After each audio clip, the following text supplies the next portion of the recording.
Assalamualaikum warahmatullahi wabarakatuh.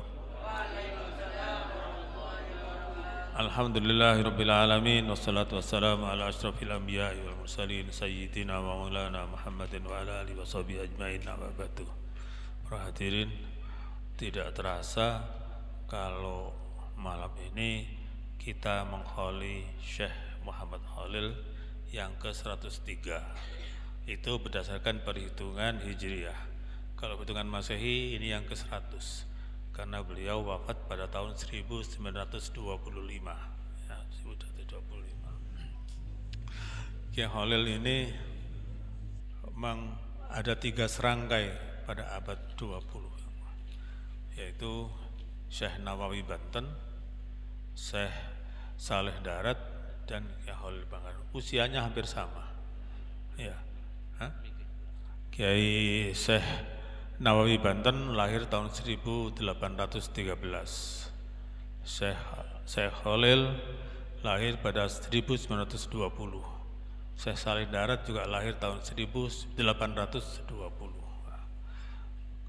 Dua ulama, Syekh Nawawi dan Syekh Saleh, hingga berusia 84 tahun.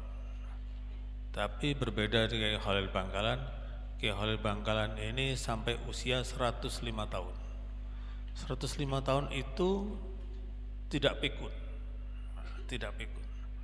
Masih ingatannya bagus, giginya lengkap dan sebagainya. Itu kelebihan Kiai Khalil Bangkalan. Nama Kiai Khalil ini sebenarnya secara kebetulan sebenarnya ya. Ayahnya itu namanya Syekh Abdul Latif. Syekh Abdul Latif, istrinya adalah seorang bangsawan. Sang ibu ini konon ketika hamil Kiai Khalil Bangkalan itu selalu membaca surah Al-An'am. Tiap malam membaca surah Al-An'am. Karena di surat Al-An'am itu ada kata Allah yang berdampingan, itu selalu didoakan di situ. Maka kemudian memiliki anak diberi nama Khalil. Secara kebetulan nama Khalil itu sebenarnya beliau ini sebenarnya tafaul dengan seorang ulama besar ya, yaitu Imam Al-Khalil Al-Azadi Al-Farahidi. Imam Khalil ini seorang ahli bahasa, gurunya Imam Sibawayh. Imam Khalil Al-Farahidi ini muridnya Abul Aswad. Abul Aswad itu muridnya Sayyidina Ali ya, ahli nahwu. Dan betul ternyata Syekhuna Khalil itu kemudian menjadi ahli nahwu ya. Salah satunya ahli nahwu yang sangat berkibar dulu ketika di Arabia, dan sampai di Indonesia juga hampir semua orang-orang bisa mengenal nahwu dengan baik itu karena jasa Syekhuna Khalil. Jadi nama Khalil yang diambil oleh ayahnya dengan mengambil Al-Khalil Al-Azadi Al-Farahidi ternyata betul-betul menulis kepada anaknya menjadi Khalil, Syekhuna Khalil sebagai orang ahli nahwu. Karena itu menurut saya Ahmad Qushairi menyebut ketika mendengar wafatnya Kiai Khalil Bangkalan tahun 1925, Syekh Ahmad Qushairi itu waktu itu masih di Mekah. Ketika mendengar kemudian menulis syair, kemudian beliau memberikan gelar kepada Syekh Khalil Bangkalan, ada 2 gelar. Pertama yaitu menjadi Sibawayh, Sibawayh zamanihi. Beliau ini adalah Sibawayh zamannya. Sibawayh itu adalah murid Al-Khalil yang ahli nahwu. Sibawayh itu namanya sendiri Amr bin Kumbar adalah seorang Persia yang menjadi ahli nahwu. Orang pertama mengarang kitab nahwu namanya Alkitab, itu namanya Sibawayh. Kata Syekh Ahmad Qushairi, beliau ini kalau usulan nahwu itu sama dengan Imam Sibawayh. Imam Sibawayh kemudian memiliki murid-murid sebenarnya sampai Ibnu Mu'ti ya, Ibnu Mu'ti dan Ibnu Malik dan sebagainya, itu semua adalah murid-murid cucu-cucuan dari Imam Sibawayh. Kata Imam Qushairi, Syekh Ahmad Qushairi, Kiai Khalil itu dalam bidang fikih dia sama dengan Imam Nawawi. Bukan Syekh Nawawi ya. Kalau Syekh Nawawi Banten itu sebaya, tapi Imam Nawawi sekitar tahun 700-an, 200 tahun setelah Imam Ghazali itu Imam Nawawi. Imam Nawawi asalnya dari Persia, dari Suriah. Jadi kata Syekh Ahmad Qushairi, di bidang nahwunya itu Kiai Khalil Bangkalan itu sama dengan Imam Sibaweh, ngelontok katanya. Dan dari sudut fikih beliau ini sama dengan Imam Nawawi.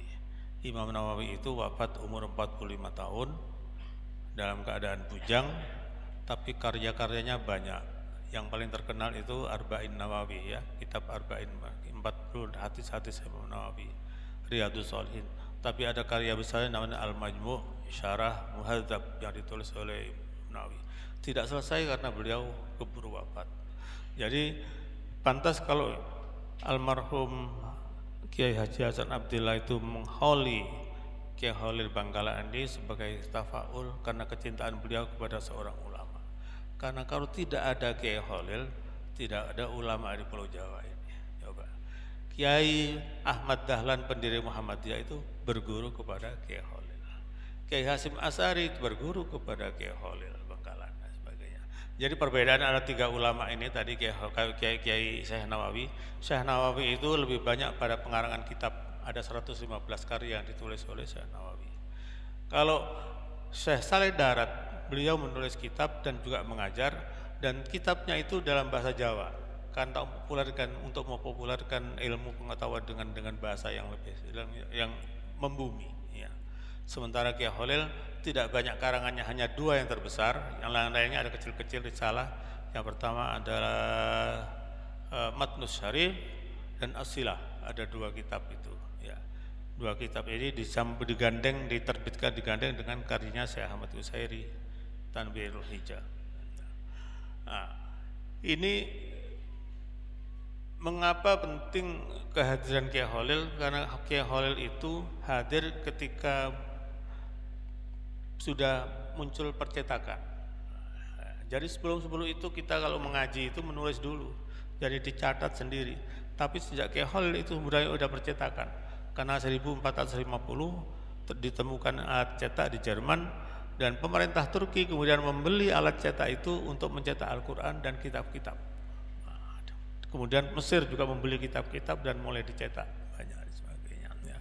Jadi sejak Wali Songo, kemudian generasi berikutnya itu generasi Nuruddin Ar-Raniri, generasi Abdul Rauf Singkil, generasi Syekh Yusuf Al-Makassari, kemudian di bawah itu generasi Syekh Arsad Banjar, Syekh Abdul Samad Al-Banjari, Abdul Samad Al-Palimbani, dan kemudian Syekh Abdurrahman Al-Batawi.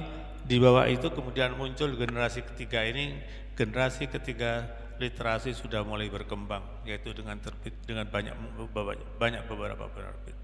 Jadi ini menjadi tonggak sebenarnya, tonggak kemajuan literasi, tonggak kemajuan intelektualitas sejak mulai zaman abad 20 yang dipelopori oleh 3 ulama besar ini. Kiai Khalil, jadi kalau Bapak menyebut ulama ini mesti menyebut gurunya nanti Kiai Khalil. Kiai Khalil nanti memiliki santri juga yang menjadi termasuk Sibaweh, ahli nahwu, yaitu Kiai Khalil bin Harun Kasingan Rembang. Namanya Khalil juga. Nah, jadi itu nanti Bapak kalau bisa nanti kalau punya cucu atau punya anak kasih nama Khalil, ya, tafaul ya dengan Kiai Khalil. Tidak hanya Kiai Khalil tapi tafaul dengan Al-Khalil Al-Azadi Al-Farahidi, ya.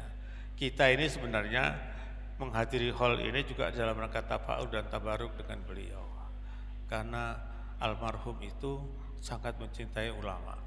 Beliau mengambil dua tokoh ulama yang menjadi panutan. Yang pertama itu Syekh Abdul Qadir Jailani dan Kiai Khalil, yang dua-duanya di hall. Itu dulu hall ini sebenarnya diselenggarakan oleh beliau ini kecil-kecilan dulu sampai Lailatul Qadar. Yang mengusulkan hall diselenggarakan pada waktu sahur itu ibu Nyai Aisyah. Gayaan didamel sahuran mawon. Soale bukane niku pun wonten tanggal selikuran. Alhamdulillah sekarang ini meriah.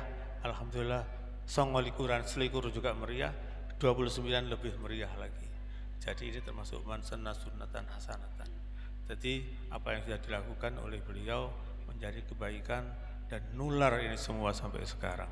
Bapak Ibu sekalian, mudah-mudahan kita mendapat berkah dari Kiai Khalil Bangkalan, ya.